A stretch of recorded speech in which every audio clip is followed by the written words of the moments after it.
Il y a deux types de motivation. En fait, c'est un continuum dans la réalité, mais je l'ai simplifié aujourd'hui. Motivation extrinsèque, motivation intrinsèque. Peut-être que vous avez déjà entendu parler de ça. La motivation extrinsèque, c'est la motivation qui vient de l'extérieur à toi. Par exemple, de faire une action pour les autres. Exemple, ta fille te dit, Hey, maman, ça serait bon pour toi de t'inscrire au programme là, de Marie-Pierre.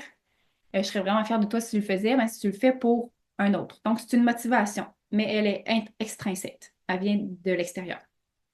De le faire pour l'image, de le faire pour de l'argent ou de le faire pour une récompense externe. Par exemple, moi, je suis motivée à faire la course H2O parce que je veux avoir la médaille. Correct? C'est une motivation extrinsèque. Euh, c'est un objectif qui est... En fait, il faut qu'il y ait de la motivation en général. Il faut qu'il y ait de la motivation. Ah, je vais juste admettre, Annie. Écoute. Euh, donc, ça nous prend de la motivation. S'il y a de la motivation extrinsèque, parfait, on la prend. Par contre, c'est un type de motivation qui est un peu moins puissant, surtout à long terme. Au contraire, on a la motivation qui est intrinsèque.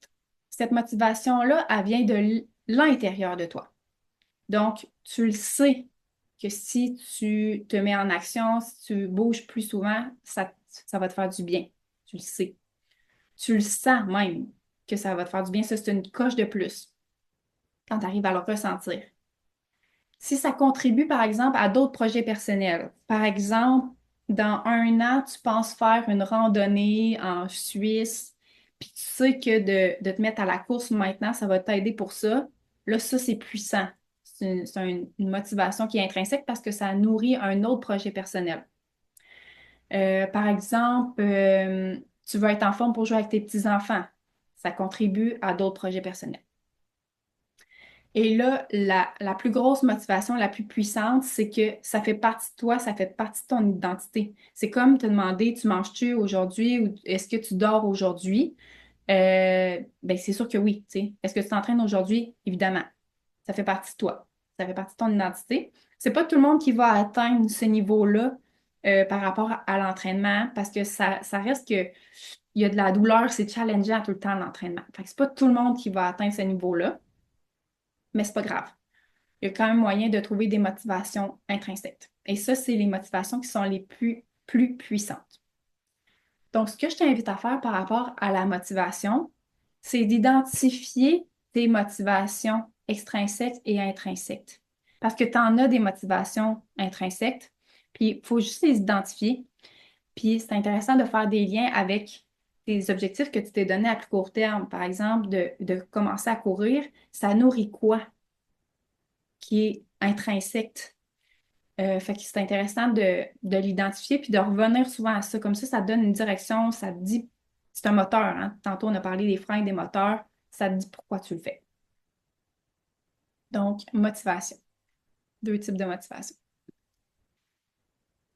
Euh, parfait. Ensuite de ça, objectifs. Il y a différents types d'objectifs. Je vous en présente deux. Il y a des objectifs d'action et des objectifs de résultat. Les objectifs d'action ou de comportement, c'est qu'est-ce que tu vas faire. Par exemple, moi, je me donne comme objectif de faire 3 sorties de course par semaine. Je me donne l'objectif de faire 3 séances de musculation de 30 minutes par semaine. Ça, c'est des objectifs d'action, de comportement.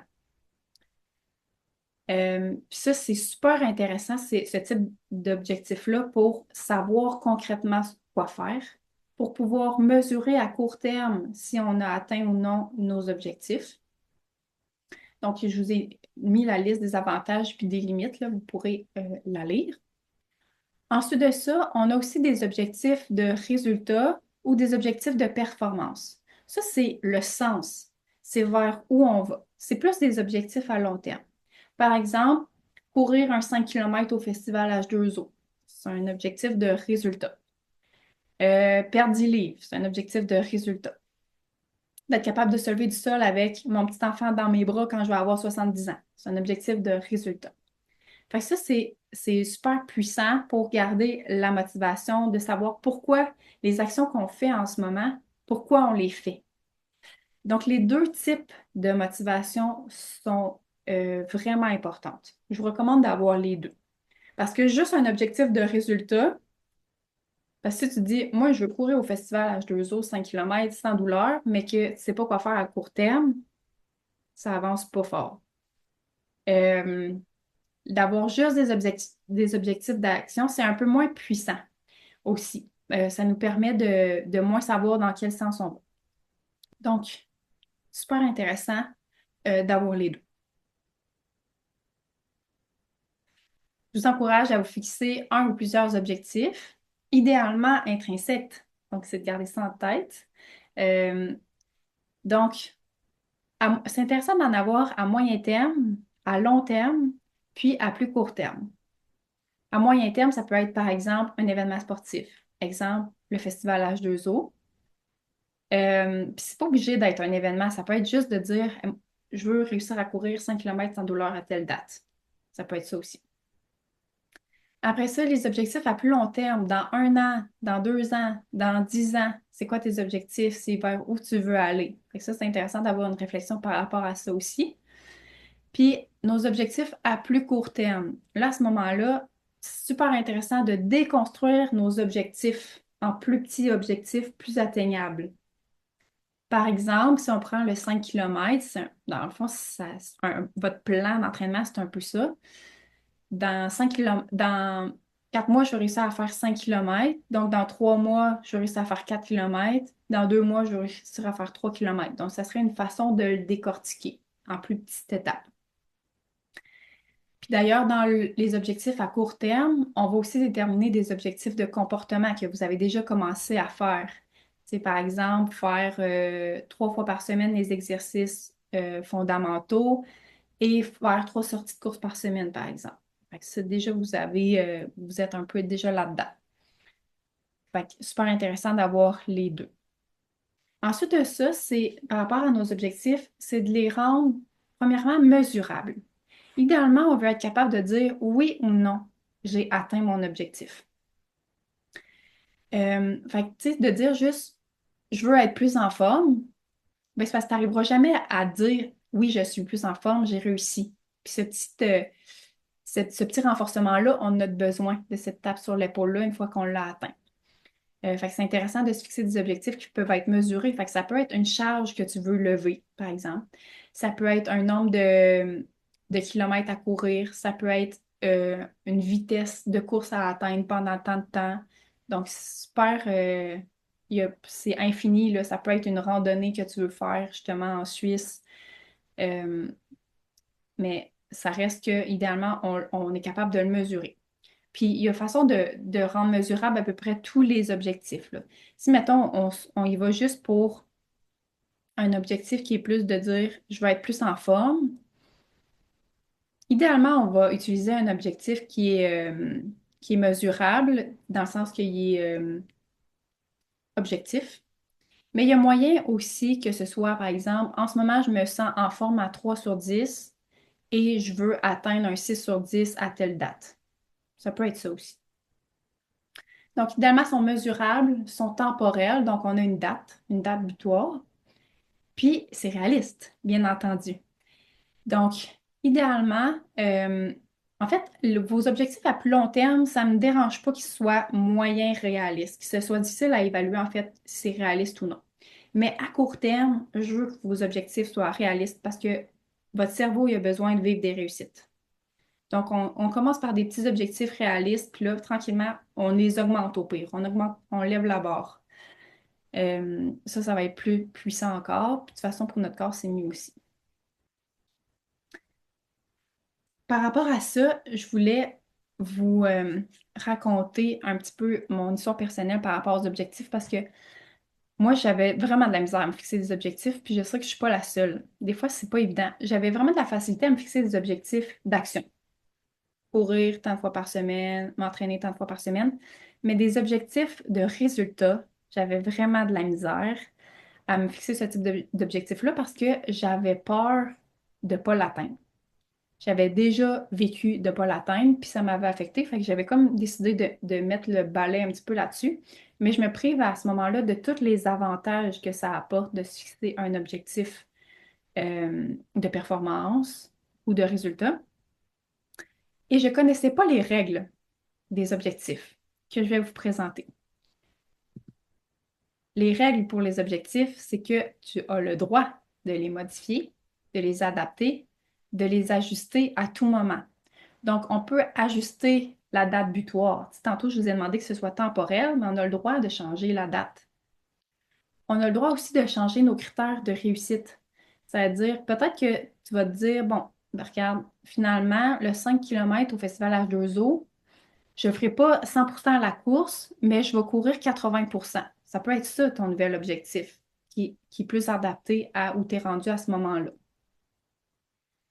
Parce qu'on objectif, on veut que ça nous fasse comme un peu peur, que ça nous sorte de notre zone de confort, mais on ne veut pas que ça nous fasse trop peur. Sinon, c'est un frein.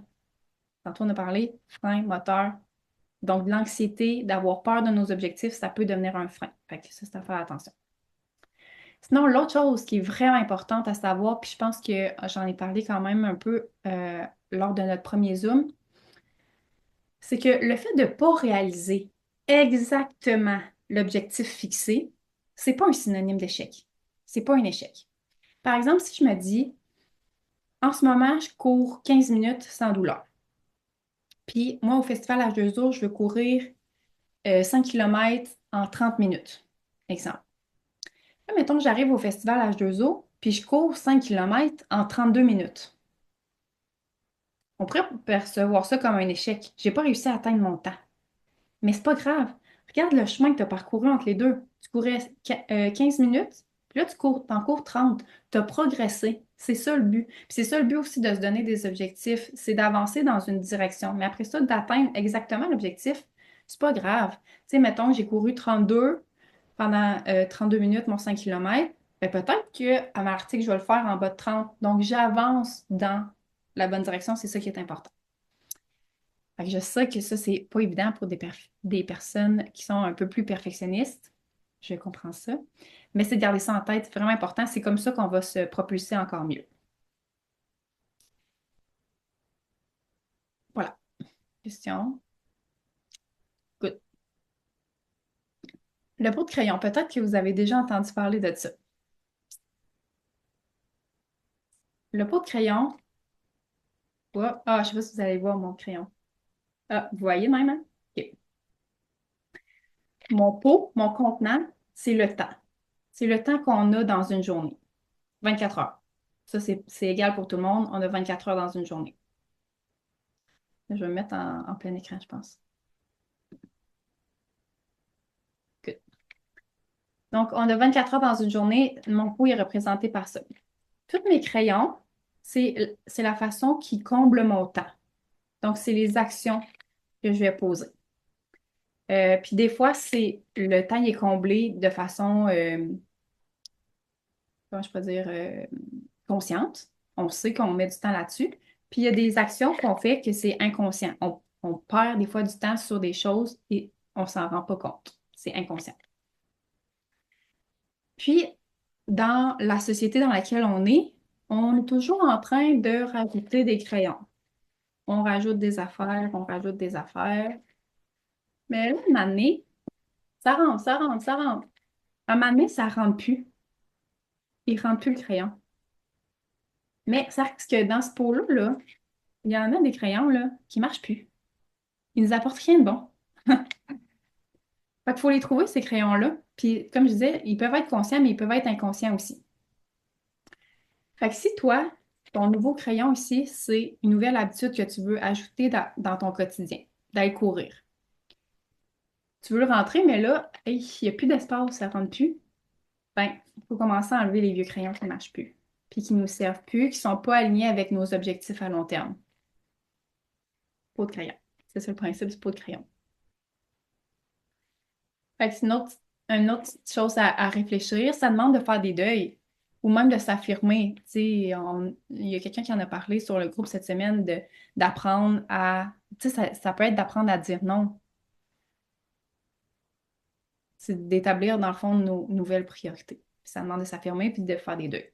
Mais c'est nécessaire si on veut aller dans la direction vers laquelle on veut aller. Fait que c'est ça pour le pot de crayon.